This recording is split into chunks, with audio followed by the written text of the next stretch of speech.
Hi friends, இன்றைக்கி நம்ம சூப்பராக டேஸ்டியாக ஒரு எக் ஆம்லேட் ரெசிபி தான் செய்ய போகிறோம். வாங்க என்னென்னு பார்ப்போம். நான் ஒரு பாத்திரம் எடுத்து வச்சுருக்கேன். நமக்கு ஆம்லேட்டுக்கு முட்டை கலக்கிறதுக்கு ஒரு அகலமான ஒரு பேஷன் எடுத்து வச்சுருக்கேன். நான் ஒரு 3 முட்டை எடுத்துக்கிறேன். 3 முட்டை தான் இருக்குது. 4 பேர் சாப்பிட்ணுமே, முட்டை இல்லையே, காணாது. 3 முட்டையை வச்சு 4 பேருக்கு ஆம்லேட் ஊற்றி வைக்க முடியாது. நம்ம கஷ்டப்படாத 4 பேருக்கும் 3 முட்டையை வச்சு 4 பேருக்கும் ஆம்லேட் ஊற்றி வைக்கிற மாதிரி நம்ம சூப்பராக இன்றைக்கி செய்ய போகிறோம். அதுக்கு என்ன செய்ய போகிறோன்னு பார்ப்போம். வீடியோ ஸ்கிப் பண்ணாமல் பாருங்கள். வாங்க வீடியோக்குள்ளே போகலாம். இப்போது நான் எடுத்து வச்சுருக்க பேஷனில் கொஞ்சமாக 1 ஸ்பூன் அளவுக்கு தண்ணி ஊற்றிக்கலாம். ஒரு 2 ஸ்பூன் அளவு கூட ஊற்றிக்கலாம்.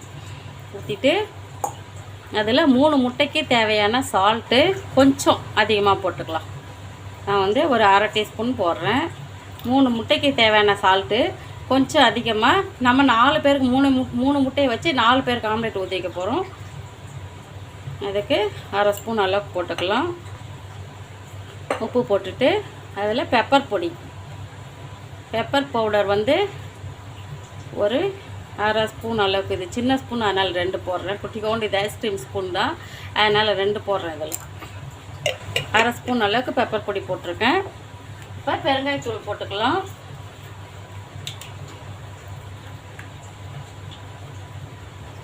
பெருங்காயத்தூள் ஒரு 1/4 டீஸ்பூனுக்கு கம்மியாக தான் போட்டுட்டு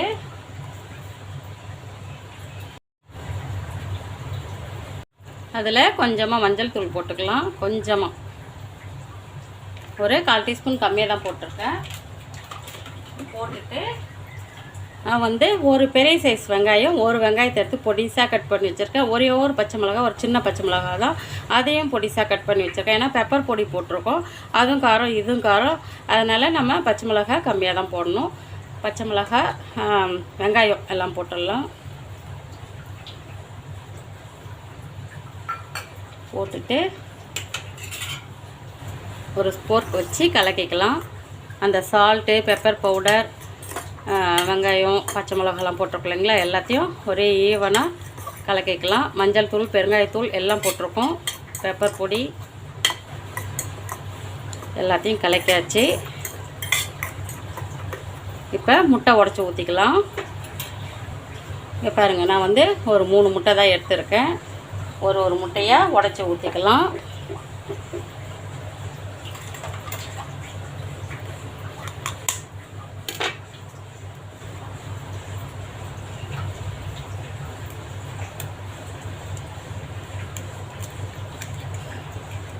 நம்ம முட்டை உடச்சி ஊற்றும் போது முட்டையோட ஓடு நமக்கு அந்த பாத்திரத்தில் விழாமல் பார்த்துக்கணும்.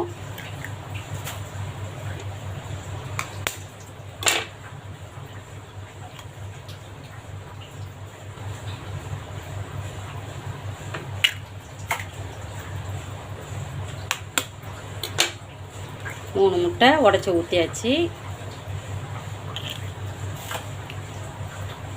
அப்படியே ஸ்போர்க் வச்சு கலக்கிக்கலாம். நான் முட்டை உடச்சி ஊற்றிட்டு கட் பண்ணாமல் தான் எடுத்துகிட்ருக்கேன். நான் கட் பண்ணிட்டால் கூட முட்டை நிறையா ஊற்றிட்டேன்னு நினைக்கலாம் நீங்கள். நான் கட் பண்ணாமல் எடுத்துகிட்ருக்கேன்.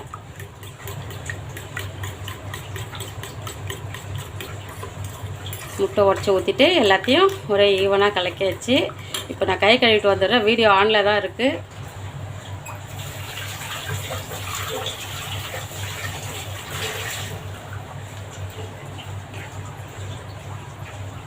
அதுக்கப்புறம் ஒரு முக்கியமான ஒரு பொருள் போட போகிறோம். அதுதான் நமக்கு ஆம்லேட் நிறையா காணப்போகுது.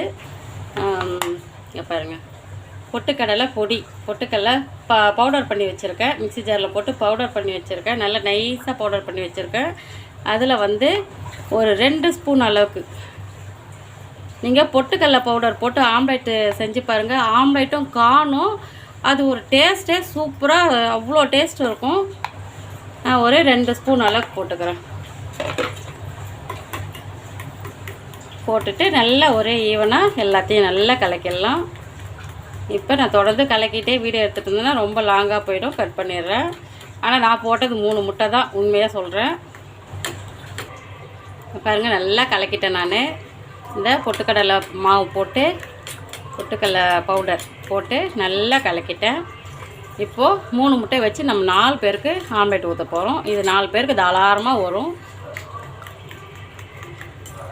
அவ்வளோதான். எல்லாத்தையும் ஒரே ஈவனாக பொட்டுக்கடலையும் அந்த பவுடர் போட்டோம் இல்லைங்களா, அதுவும் வந்து உருண்டையாக இல்லாமல் நல்லா கலக்கிட்டேன். இப்போ எடுத்து வச்சுட்டு நம்ம ஸ்டவ்வில் தவா வச்சுக்கலாம்.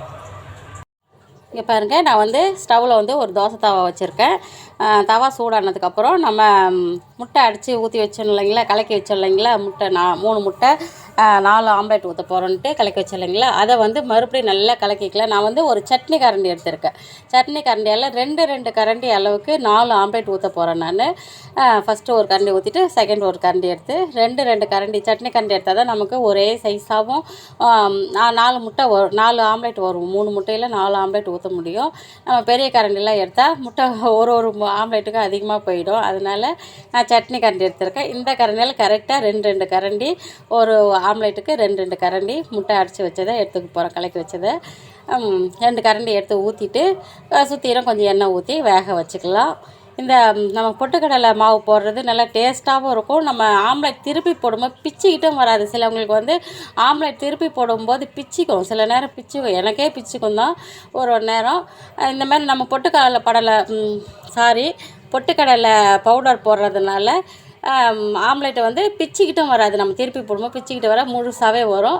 இதை பாருங்கள், இந்த சைஸுக்கு நான் ஒரு பிளேட்டு, ஒரு மீடியம் சைஸ் பிளேட் தான், அதில் வந்து எடுத்து வச்சுருக்கேன். எவ்வளோ பெரிய ஆம்லேட் பாருங்கள்.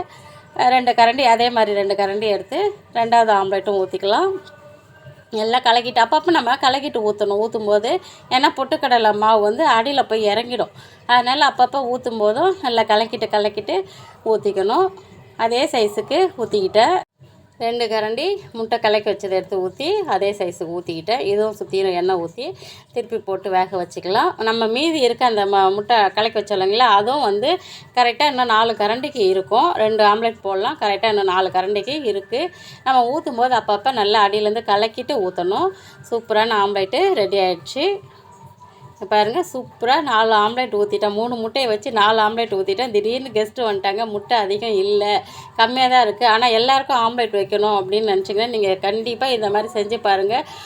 உங்களுக்கு ஆம்லேட்டும் காணும், ஆனால் டேஸ்ட்டும் அவ்வளோ சூப்பராக இருக்கும். இப்போ பொட்டுக்கடலை பவுடர் போட்டு ஆம்லேட் ஊற்றுறது அவ்வளோ டேஸ்ட்டாக இருக்கும். நான் அதே சைஸுக்கு 4 ஆம்லேட் கரெக்டாக ஊற்றிருக்கேன் பாருங்கள். எனக்கு அது மாதிரி 4 ஆம்லேட் கரெக்டாக வந்துடுச்சு. சூப்பராக செம்ம டேஸ்ட்டாக இருக்கும். நல்லா நமக்கு பிச்சுக்கிட்டும் வராது. திருப்பி போடும்போது ஆம்லேட் வந்து பிச்சுக்கிட்டும் வராது. சூப்பராக ரவுண்டாக அழகாக வந்துடும். நம்ம எப்படி ஊற்றுறோமோ அதே மாதிரி ரவுண்டாகவே வந்துடும். சூப்பராக இருக்கும், செம்ம டேஸ்ட்டாக. இந்த மாதிரி நீங்கள் செஞ்சு திடீர்னு கெஸ்ட்டு வந்துட்டாங்கன்னா இந்த ஐடியா ஃபாலோ பண்ணுங்க. சூப்பராக இருக்கும், நல்லா டேஸ்ட்டாகவும் இருக்கும். சாப்பிட்டு பார்த்துட்டு அவங்க ஆம்லேட் சூப்பராக இருக்குது அப்படின்னுவாங்க. சட்டுன்னு செஞ்சிடலாம். நம்ம வெங்காயம் பச்சை மிளகாலாம் பச்சை தான் வதக்காமல் அப்படியே போட்டிருக்கோம். நம்ம வதக்கிட்டு கூட போடலாம். வெங்காயம் பச்சை மிளகாலாம் வதக்கிட்டு கூட போடலாம். நான் வந்து கொஞ்சம் ஆம்லேட் எடுத்து பச்சை மிளகாய் வச்சு சாப்பிட்டு பார்க்க போகிறேன். செம்ம சூப்பராக இருக்குது. இந்த மாதிரி செஞ்சு சாப்பிட்டு என்ஜாய் பண்ணுங்கள். இந்த வீடியோ உங்களுக்கு பிடிச்சிருந்தா லைக் பண்ணுங்கள். தேங்க்யூ.